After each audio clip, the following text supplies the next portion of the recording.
Sejam todos muito bem-vindos ao canal Arte pra Ti, em que trazemos um resumo sensorial da vida e obra de grandes artistas plásticos. Na série Pintores Clássicos, hoje falaremos sobre Paul Gauguin, grande mestre da pintura. Com a apresentação da personalidade do pintor e resultado em sua obra, o pintor e sua época em uma linha cronológica e, por fim, suas principais obras e onde elas estão no mundo. Antes de mais nada, clica no sininho da notificação e segue o canal para mais conteúdos das artes plásticas. Eugène-Henri Paul Gauguin nasceu em Paris em 1848. Dedicou-se sobretudo à pintura, embora também tenha trabalhado com outros meios, como a escultura e a cerâmica. A mãe era peruana, e durante o regime de Napoleão, eles se mudaram para a cidade de Lima, capital do Peru. Mais tarde, ele voltou para a França e ingressou na Marinha, o que fomentou as suas primeiras viagens. Durante muito tempo, o francês trabalhou numa agência de câmbio e a pintura surgiu na sua vida como uma paixão para ocupar os tempos livres. No entanto, quando o mercado financeiro francês sofreu uma queda, Paul Gauguin, que tinha 35 anos, decidiu se dedicar inteiramente à vida artística. A mudança trouxe diferenças drásticas no seu estilo de vida, que começou a ser cada vez mais dedicado à boemia. Além de vários problemas conjugais, o artista também enfrentou dificuldades financeiras e problemas de saúde. Com uma vida cheia de controvérsias, Gauguin abandonou a família e se apaixonou pelo Tahiti depois de visitar o país pela primeira vez, em busca de inspirações para a arte primitivista que pretendia criar. Embora tenha vivido em várias regiões da França, em 1891 o artista decidiu leiloar as suas obras e reunir dinheiro para regressar ao país. Durante algum tempo, ele viveu entre o Tahiti e a França, tendo depois se fixado à ilha de Dominica. O destino final de Paul Gauguin foi as Ilhas Marquesas, onde veio a falecer de sífilis no dia 8 de maio de 1903. A biografia do artista inspirou o filme Gauguin, Viagem ao Tahiti, dirigido por Edouard Deluc em 2017.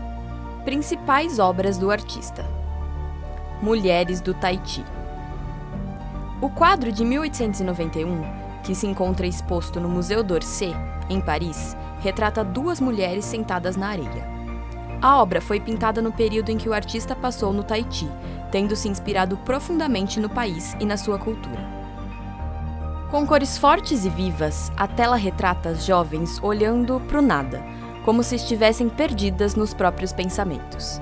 Uma delas segura as fibras que irá usar para tecer cestos, algo que fazia parte das tradições do povo. A obra parece contar um pouco da história do Tahiti, que havia sido colonizado. Enquanto uma das adolescentes usa um traje local, o vestido da outra denota a influência dos costumes ocidentais. A visão depois do sermão. A obra, também conhecida como Jacó e o Anjo, foi produzida no ano de 1888 e atualmente está exposta na Galeria Nacional da Escócia. Aqui, Gauguin se inspirou num episódio bíblico. Depois de ter estado muito tempo exilado da família, por causa da sua disputa com o irmão, Jacó decide voltar para casa. No caminho, ele se cruza com um anjo contra o qual precisa lutar durante uma noite. A batalha é representada no fundo da tela. Já em primeiro plano, podemos encontrar várias mulheres que assistem e rezam. Motivadas pela fé e graças à sua imaginação, elas fantasiam juntas com a história que havia sido narrada no sermão. O Cristo Amarelo. Também baseada nos textos bíblicos, a obra de 1889 recria um dos momentos mais marcantes, a crucificação de Jesus Cristo. Gauguin criou a pintura no período em que vivia em Pont-Aven, no noroeste da França. Na tela, que se tornou uma obra fundamental para o universo da pintura simbolista, o artista recria o episódio no contexto contemporâneo, como se estivesse acontecendo naquela região e durante o século XIX. Isso se torna evidente devido às figuras femininas que aparecem rezando por ele. A obra está exposta na Albright Knox Art Gallery, nos Estados Unidos da América, e se destacou pelo uso inovador e inusitado das cores. De onde viemos, o que somos, para onde vamos. Uma das pinturas mais imponentes de Paul Gauguin tem grandes dimensões, com 4 metros de largura. A obra foi criada entre os anos de 1897 e 1898, já na fase final de sua produção, e atualmente se encontra no Museu de Belas Artes de Boston. Ela retrata as várias fases da vida humana. Podemos perceber esse ciclo representado da direita para a esquerda, desde a primeira infância até a velhice.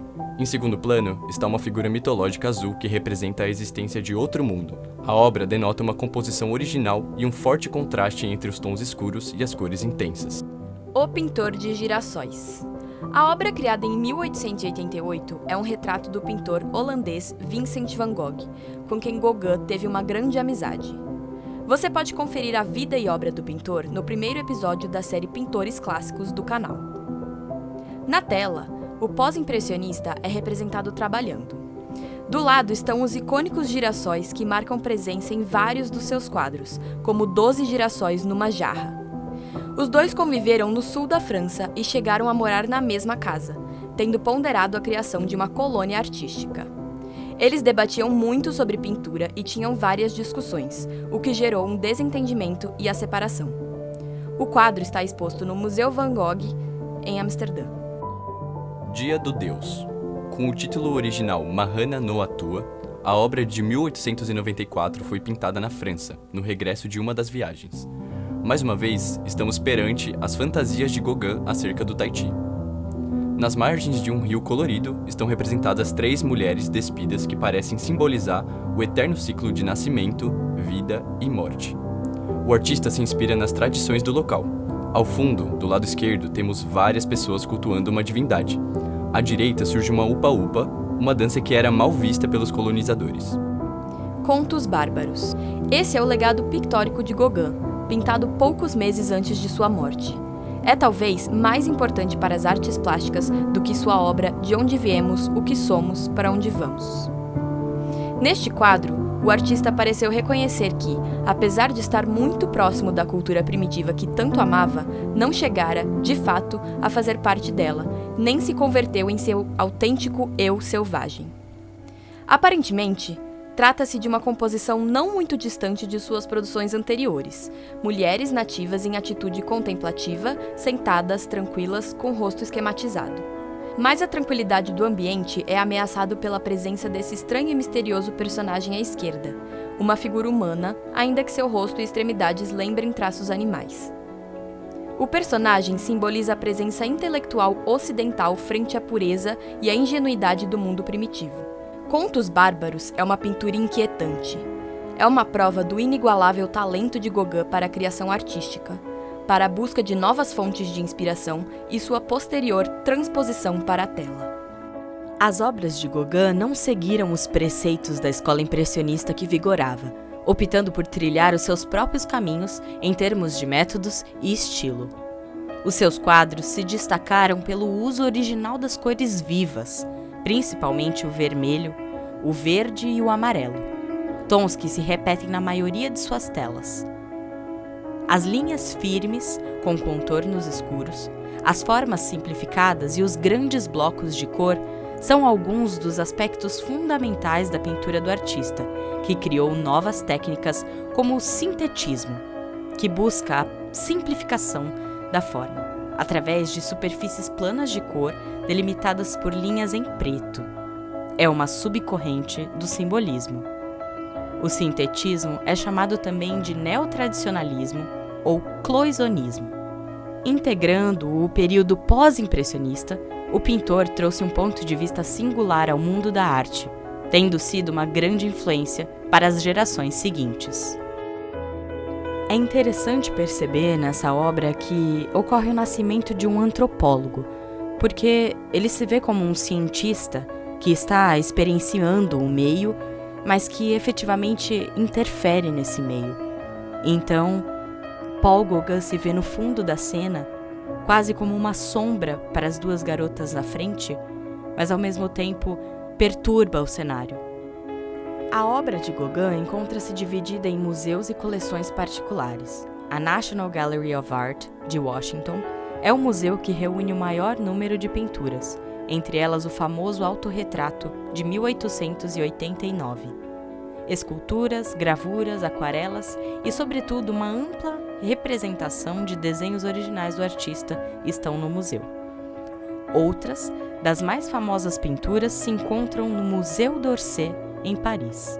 Outros centros com obras de Gauguin são o Museu Hermitage, em São Petersburgo, na Rússia, Museu Ny Carlsberg Glyptotek, em Copenhague, Dinamarca, e Fine Arts Museum of São Francisco Legion of Honor, nos Estados Unidos. Além disso, o Museu de Arte de São Paulo, no Brasil, o MASP. Muito obrigada pela sua audiência e a gente se vê no próximo vídeo do canal sobre o pintor Goya. Até lá!